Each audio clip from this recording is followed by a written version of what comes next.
Our business model has always had to expand and contract with what's on offer. That happened during the GFC, it happened during Larry and Yasi, two pretty full-on cyclones that hit the area. And I felt like we'll get through this as well.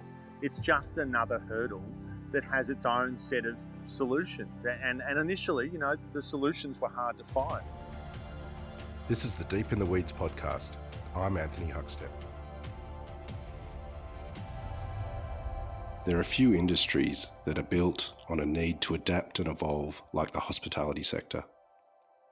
It may be the toughest of times for the industry, but its innate ability to dance on shifting sand has helped many through the pandemic.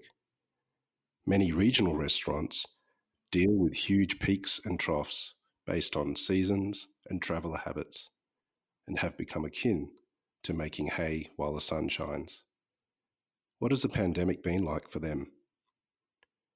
Nick Holloway is the owner and chef of Nunu in Palm Cove, North Queensland. Nick, how you going? Hey, buddy. Yeah, I'm good.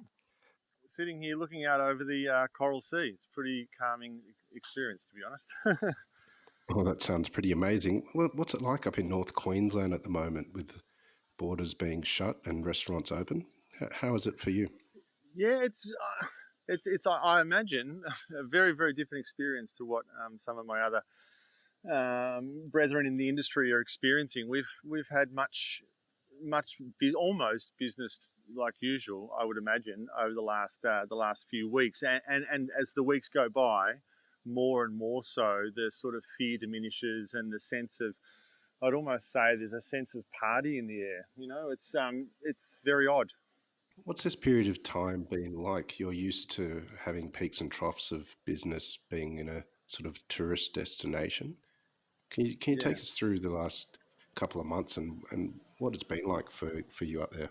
It's been, as for many, and I've followed your podcast closely since the early days of the threat through till now. And for us, like I said, business has returned to normal somewhat. Obviously, it doesn't look the same financially, but the spirit of the industry is still the same. But it's been an amazing journey, really. That's just been full of crazy peaks and troughs, as you said. And it came for us right on the end of our historical quiet season. So we were already sort of on our grubby knees at the end of the cyclones and the monsoon and the quieter season, which I've come to love and I've come to really enjoy, as it's a time for me to rebuild emotionally and physically and plan for the year. And all of the staff, tend to take long sabbaticals and get inspired again. So it's always a lovely time of year, but certainly we're very eager to sort of get back into it. And I was actually on holidays in Victoria down in southeast Gippsland when I first started to hear about it on the news, and I was very scared. I've read too many dystopian novels and watched too many movies, and I really thought that there was something terrifying about to happen. And I carried that forward and kept telling everyone I knew, I'm worried about this, and then it started to grow and grow and grow. And then for us, I was really happy when they finally told us we had to close, because up until my anxiety was through the roof at that point in time. And I remember working on the Friday night service, just thinking, this is not going to happen. This is like some kind of viral orgy.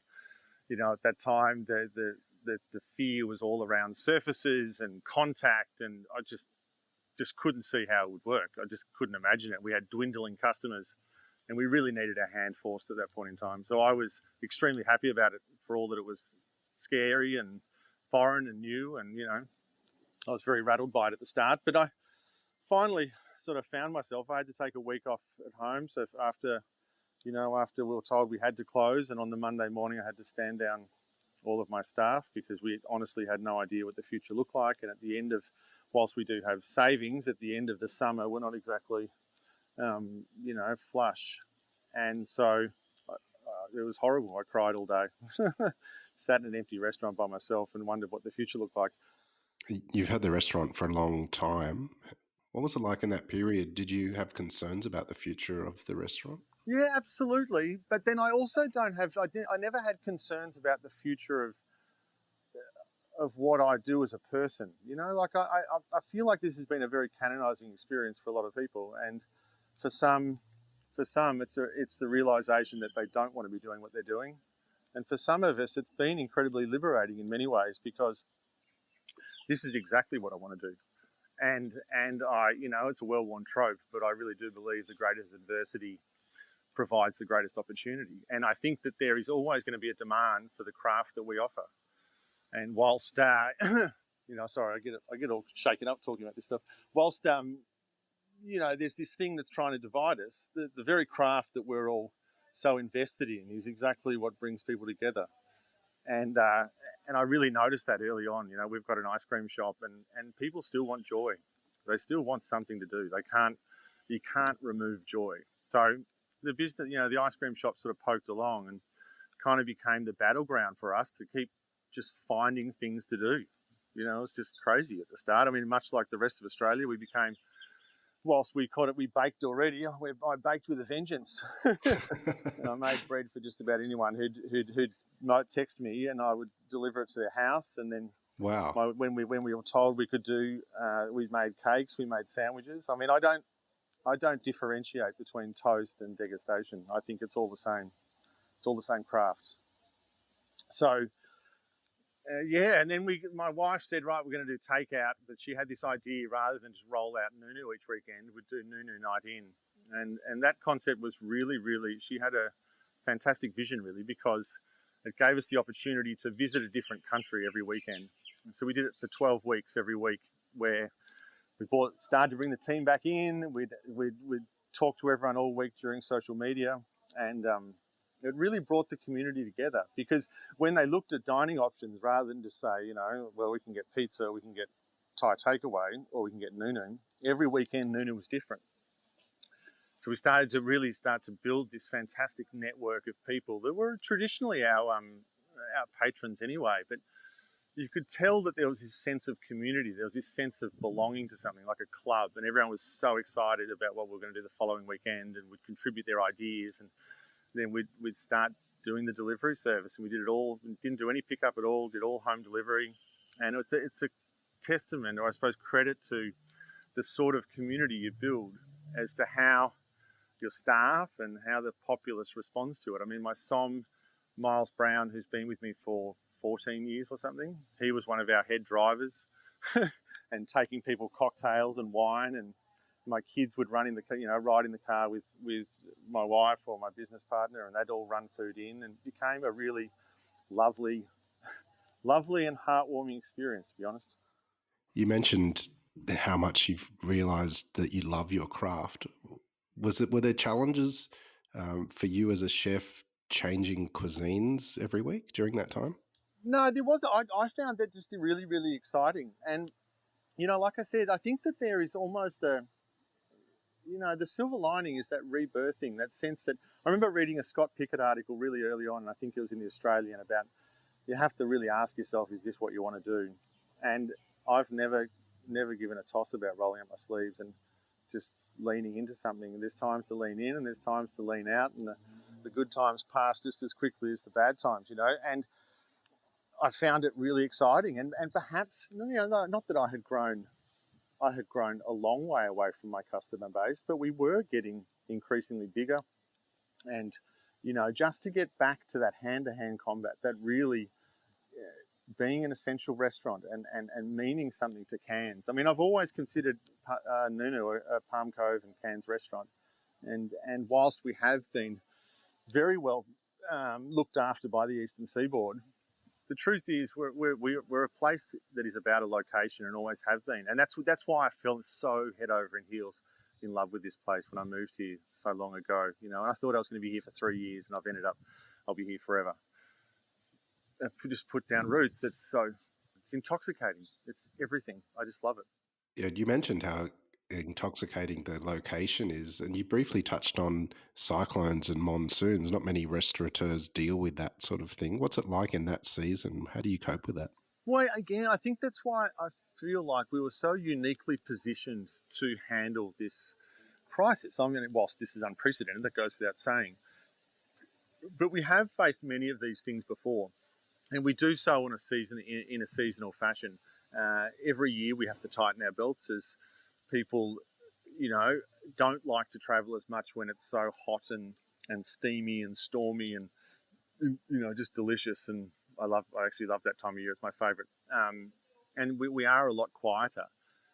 And so because of that, our business model has always had to expand and contract, breathe in and out with what's on offer. That happened during the GFC. It happened during Larry and Yasi, two pretty full-on cyclones that hit the area. And I felt like we'll get through this as well. It's just another hurdle that has its own set of solutions. And initially, the solutions were hard to find. But they presented themselves. And I think that if you put yourself in a position where you allow those solutions to come to you, you allow yourself to be receptive to the possibility that this could be a good thing in some bizarre and macabre way. It can't all be doom and gloom. And then we had this crazy, it's been a wild ride. My wife somehow started whispering to us that she had secured some kind of movie deal for us to cater for. And this happened at the end of our Nunu night in start. And I couldn't believe it. I was like, you've got to be crazy. She's like, no, the hotel and I, we think we're going to get it. And there were some stars coming in from LA and they were flying in to quarantine in Brisbane and then coming up, and they were taking over the whole resort that we're not a part of, but we're located right next to. They were going to take it over as a bubble, and they had to get it through Queensland Health. And I just kept thinking, this is not going to happen. There is no way that we're going to pull this off. But as sure as shit, that 2 days before they actually arrived, it was happening. So we did 7-day-a-week breakfast, lunch and dinner catering for a full crew and cast of 80 people for 6 weeks, right smack bang in the middle of all this, which was just nuts. It was just crazy. And again, I haven't done that sort of. What sort of food did you find yourself turning your hand to? Well, just looking after people, the same sort of thing. So again, we had to keep it dynamic. We had to make sure that we're feeding people and it was nutritious and it was healthy and yummy. And I'm like, I'm always going to cook food with the same care and love, regardless of what it is. And obviously we couldn't do buffet or anything for them. So we were doing boxes of boxed up meals. And again, we sort of followed this Nunu night in feeling, which we'd do specialty dinners and take them to various places around the world. It became a very idyllic little bubble, really, but constant. So the net result of all that is I think I've had 8 days off since March. But I mean, and obviously owning your own restaurant is always a 7-day-a-week operation. But this is like that on steroids. Like there's been no sleep at all. It's been like being fired out of the end of a rocket. At the whole time, and a high stakes game at that, you just don't know. But that makes me feel really alive. You mentioned that you originally were only going to move there for a couple of years, and you've been there 17 years now. What drew you to move to North Queensland? I think at first it was just that time. I was 27 years old, and I was just sick and tired of Melbourne. I had grown up in East Gippsland in country Victoria, and all the things that I wanted to escape, the city presented. So, the claustrophobia and just everyone knowing your business in a country town and the feeling of limitations, means I just wanted the anonymity of the city, and I just loved it. I just absolutely loved it. I did really well in high school, and I went to university for a while doing what I thought I should do, which was like a double degree in science and engineering at Melbourne Uni. I fucking hated it, and I was so depressed, and I just got lost. And as a lot of these stories sort of seem to converge for so many of us. Like I found myself washing dishes in a pub kitchen in North Melbourne and then in Collingwood. And I just started to get a sniff of some new world, something I hadn't witnessed before, or I didn't even consider a career option for me. Both my parents are professionals, they're pharmacists. I thought that's what I should do. I just didn't think that I would ever be a cook. My parents aren't particularly good cooks. They were a great party. They threw an awesome party, and they had a real sense of ceremony when it came to, hosting parties in the 80s and that sort of thing. And I just even telling this story, remembering the smell of my dad's cologne and, the music that would be on pre-entertaining people and that sense of purpose and occasion. But no, neither of them were particularly good cooks. And growing up in country Victoria, I didn't realise what a treasure trove of community and sharing of ingredients. You know, when I think back, whilst we weren't great cooks, you know, we had heaps of fruit trees, and my neighbour, the Vietnam vet, you know, came and took all the apricots and would mow our lawns, and somehow or other he would do something for the policeman, who would in turn drop off fresh fish on our front door wrapped in newspaper, and would get cheap scripts at the pharmacy. So there was that real sense of sort of network and neighbourhood, which I wanted to turn my back on in Melbourne.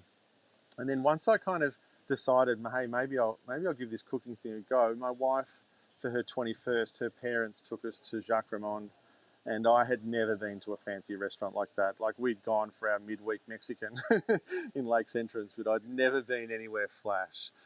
And I couldn't believe it. I was like, this is just insane. This is crazy.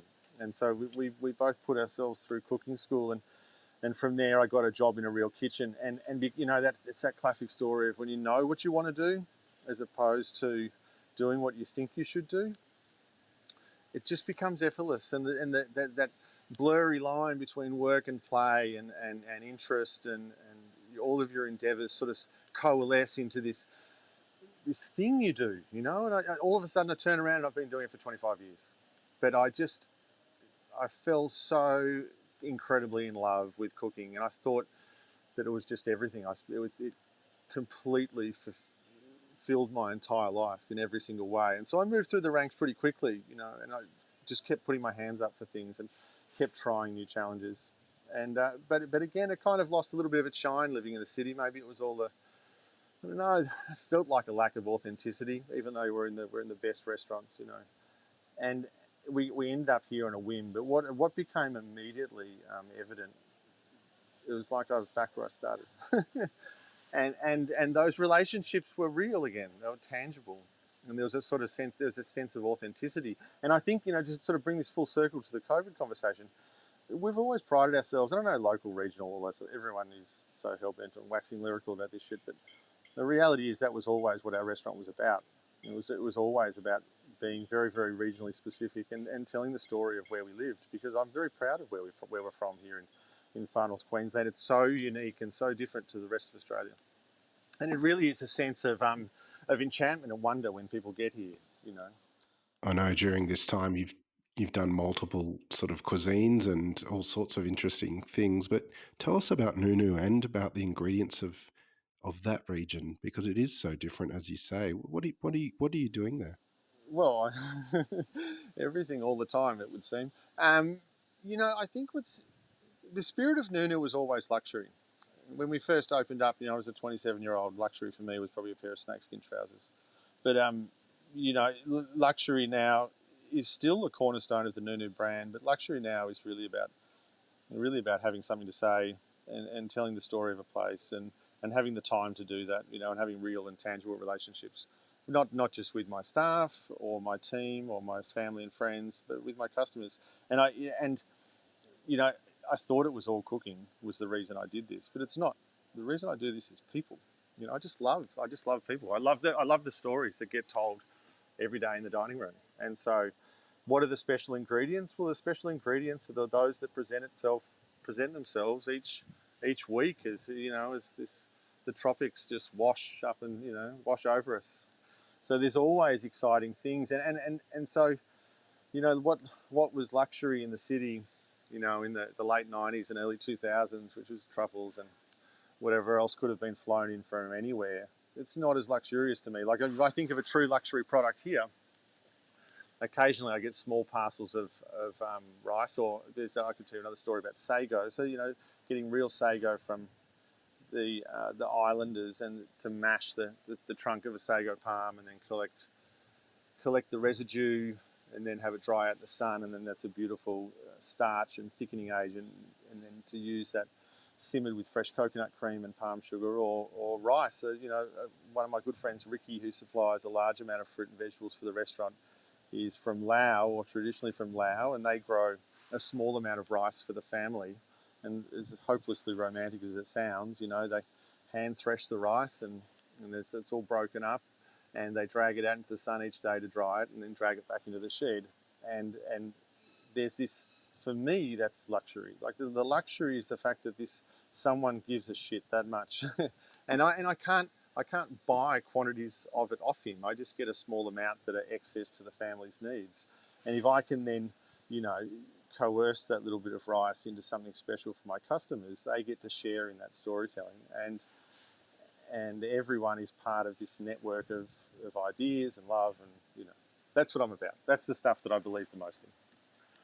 But other than that, there's coconuts and palm hearts and exotic fruits, and it's just an incredibly diverse landscape from the outer reef all the way to the coast and the mangroves and the jungle, and then up onto the tablelands. We sport one of the only rainforest dairies in the world. We have untold amounts of rain every year, and then verdant green and sunshine and drama, and it's also vivid and exciting. I just absolutely love it. Could you talk us through one or two of your dishes that you have on the menu at the moment that speak of the tropics and the region that you're in? I can think of quite a few of them actually. So, for instance, one of the a dessert that we would be doing at the moment is again with some sago and some cassava. So Ricky grows a lot of cassava, which is the precursor to tapioca, but a beautiful starchy root that grows laterally in the ground, and because of that, it can be really crisp when fried, or it's a really fantastic setting agent for things. So we cook cassava and some sago starch with super fermented bananas. So bananas that are just beyond ripe when they get really, really delicious, and then you put them in the freezer for a few months, and because of this, the sugar content is so high that they don't freeze, so they continue to slowly ferment even in the freezer and go just this gooey dark. I'm not selling a very beautiful picture, but I promise you it's very delicious. Bananas, and have that sort of strewn through the cassava and some coconut cream and sugar, and bake it into a gooey custard, gooey sort of pudding, and then we serve that with banana toffee, so banana cooked down again even further with just a little bit of sugar and some salt until it becomes almost like a midnight black banana toffee that's like the most banana-y banana you've ever tasted. And then with that we finish it with some chocolate or cacao nibs. At the moment we've been fermenting some cacao to make some cacao or cocoa, and eventually we'll try and make some chocolate. And so you have this, traditional riff on flavours, I suppose, banana and chocolate and coconut, but just told through the lens of the ingredients we have here. And I think that's the bit that I find so exciting. And even after 17 years, I'm just learning more and more and more about this region. I mean, just even something as generic as seemingly generic as a banana. We have 24 varieties or so in cans available every weekend at the market, from red Dakars to longhorns to tiny little spider bananas to big green plantains, and they all have their own characteristics that can be nurtured and harnessed into delicious goodiness. How do you approach food of the region when you've come from chefing in Melbourne and very different ingredients? Like a child, ask questions. Just ask questions. And I go to the market. I've been to the market religiously here. Rusty's is like the cornerstone of our community for so many people. So many stallholders come down from the tablelands, or just small little backyard farmers and growers and islanders, and so many different nationalities. And there's just, initially I just started working my way through it. If I didn't know what it was, I would ask, I would get it, and I would test it every single way I knew how. And if you approach it with that childlike quality and try and do away with what things should be in your mind, the pathways. I mean, the pathways exist there for a reason, So that's your toolkit of ideas, and then you take that toolkit of that experience with you into this new fertile landscape, and all of a sudden, you think, oh, I've done something with that texture before. Maybe I could try this. Maybe I could try that. But at the end of the day, it just has to be yummy. You don't have to worry about the rest of the stuff. Just serve yummy food. And a lot of the stuff at Nunu is not necessarily that highbrow, that's for sure. But it just has to be done with honesty, and it has to be tasty. Like I said, whether it's a piece of toast or it's a multi-course dinner, I see no differentiation. You said this time has been challenging, but it's a real opportunity for change and also to lean on creativity. What's it been like for you? Has it changed the way that you cook or operate the restaurant? No, I think it's validated my lifestyle choices, if anything. I think what it is that, there was a period in my career that I thought the woulda, coulda, shoulda. Should I have stayed in the big city and tried my hand at the big city restaurants? And, the younger me that, you know, probably craved recognition or whatever else. And I thought, should I have gone back to Melbourne? And it's particularly in those dark times when we're just so strapped for cash and you're in this far-flung northern outpost thinking to myself, what am I doing? There's two people in the restaurant. This is crazy. And in those times, I probably thought to myself, a while back, should I be back in the city? But it's events like these. But I think before that, when I moved the restaurant 7 years ago from the old location to where we are now, which is just incredible. Like it's really is. It's it's absolute beachfront. It just goes from deck to grass to sand and palm trees to ocean. And I started to realise that this really is my home. And the things that I celebrate, being outdoors, being fit and healthy, doing lots of sport, having genuine interactions with people, knowing my neighbours, knowing my townsfolk, having routine and discipline and doing all of those things. And the restaurant has no walls. So in a time like now where it seems that and we have, touch wood, been very, very lucky to have avoided the current onset of the threat. We may get issues in the future. Not saying that we won't, but it feels as though that this particular problem is really exacerbated by high density living and cold weather and recirculated air, and we are none of those things. And a poor immune system. And I just have really, I suppose what it has changed is I've thought a lot more about the connection of all of this.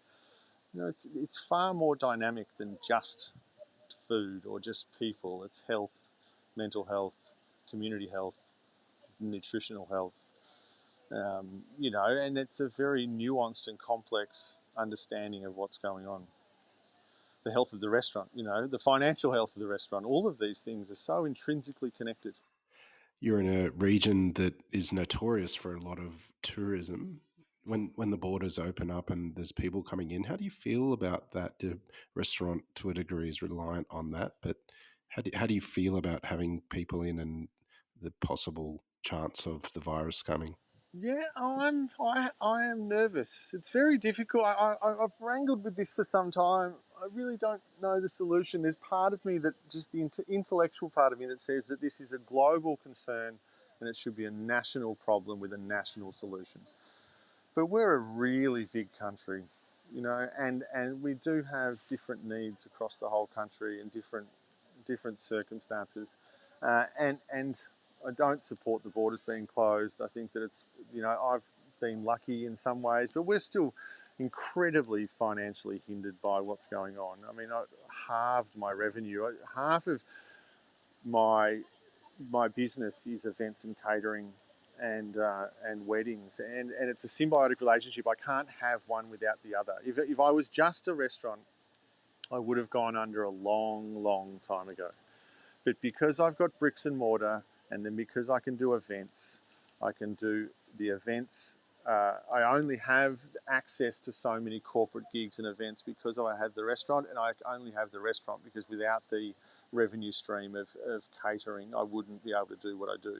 And so there's this beautiful harmony between the two and the way that they work together. And there's a constant push and a pull and a yin and a yang between how they work, but without each other they wouldn't. And that's been very difficult. I mean, I had 100 plus weddings booked for this year, of which I've executed a handful, and I had corporate, I mean, this was on paper looking like the best year we've ever had. I had conferences booked with deposits paid for up to 400 and something people, 3 dinners in a row. And I had a lot of that business booked for this year, and that got cut off the P&L sheet in one day. Boom. But the weddings, we've had to really work closely with our clients and negotiate new times we can do it for them. And I'm really excited about the future because I think that this is me, the eternal optimist and hopeless romantic. I really do believe Australia is going to be plunged into the golden age of domestic tourism. I think that there is a real opportunity for us to enjoy our own backyards, see some of the most amazing sights, in our own nation. I don't see us travelling overseas for a long time, and with that, there could be a rejuvenation of a lot of these regional areas, the opportunity for people to visit the Rock again, go to Uluru, go to Kakadu, go to Broome, go to Western Australia, come to Cairns, go to the Reef again, and come and check it all out. Come down to Tassie and Victoria, and I think that that's going to be a really good time for all of us. But obviously, there's going to have to be done. It's going to have to be done with a level of precaution. It's going to have to be done with clear heads and robust conversation, and making sure that we are staying safe, but at the same time, not letting people go under. I feel for Victoria. I mean, what a shit fight that's been. It's just a horror show. It's an absolute horror show. And, only the fittest are going to survive. So it's very, very difficult. And I don't mean that in a human way. I just meant financially. And with businesses, it's very difficult. So how do I feel about the borders? I'd love to see them opened, but I'd like to see them open. I want to make sure that we're doing the right thing to protect our citizens, because in Queensland, we've been having a pretty good time, mate. We've been having a pretty good time. And here it feels as though the threat's a long way away. We haven't had cases in ages, and people are going back to their old ways. The industry is notorious for having lots of issues and low profitability, and you've come up with a business model which works with all sorts of peaks and troughs. What do you think this period of time will do for the industry? Is there some positives that can come out of this for the industry as a whole? I think the initial hit to the face is going to be pretty hard to recover from. But I think there will be positives. I don't know exactly how. I'm not an oracle. I don't even know exactly how they look. But I think that I think of going back to basics and a grassroots approach to things. I do believe our industry was oversaturated. I do think that this is going to sort the wheat from the chaff. If you're not in it for the right reasons and you don't have a strong business plan and a fiscally responsible and a strong sense of what your business does and what your brand is and who your customers are, I can't see you being very prosperous. However, I think the ones that do have a very clear vision, albeit in clearly difficult circumstances with not a lot of clarity around what the future looks like, but the sorts of operators that are prepared to do whatever it takes, to do whatever it takes, to continue serving their community, because the community needs them. Community needs these social hubs, and they need an opportunity and a place for them to go out and experience their own lives. Not just experience the restaurant, but I mean, I look around the dining room every day, and there's people falling in love and falling out of love, and there's people just doing what it is they do. The magic that is community. Sorry, I'm a waffler. You mentioned that you're expecting a real golden era for regional tourism and travel. What's so special about the region that you're in at the moment, and what would people expect when they come up there? I think it's the proximity to nature, the proximity to. There's a real sense when you get off the plane in Cairns that you've entered a different universe. From the humidity and the bats screeching across the sky and the drama of the jungle, and the fact that it just wants to grow into every nook and cranny, and it try as we might to build these, roads and buildings and everything else, the jungle just wants it all back. I think it's the vibrancy and the smell of the tropics that just seduces people, and it's an opportunity to just visit a different part of Australia. The thing I've loved the most is, you want to have unique experiences. Shit, mate, I want to come to Canberra and have a unique experience. That's what's so special. And we don't want to dumb things down and make it the same everywhere. You want to create experiences for people that are really unique, and so that we are encouraged to travel and experience and have a sense of wonder when we go places. You've got to wake up.